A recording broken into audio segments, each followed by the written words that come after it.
రైతు సోదరులు తెలుసుకోవాల్సిన విషయంలో ప్రధానంగా ఇది పల్లాకు తెగులు రోగం అంటారు.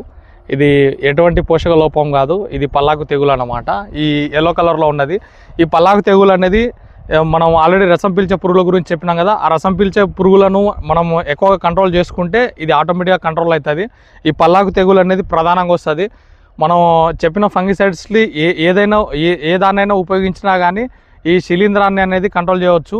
ఆ రసం పీల్చే పురుగులు ఏవైతే ఉంటాయో ఆ రసం పీల్చే పురుగులు అనేటివి ఆ శిలీంధ్రాన్ని వాహకంగా తీసుకొస్తాయి. ఆ శిలీంధ్రం కానీ వైరస్ని కానీ వాహకంగా తీసుకొచ్చినప్పుడు ఇవి ప్రధానంగా ఉంటుంది. గాలిలో ఎక్కువగా తేమగా ఉండడం కానీ ఎక్కువగా ఇదిగా ఉండడం వల్ల బూడిద రోగం ఎట్లయితే వస్తుందని అంటామో ఆ బూడిద రోగంతో పాటుగా ఇది కూడా ప్రధానంగా వస్తుంది.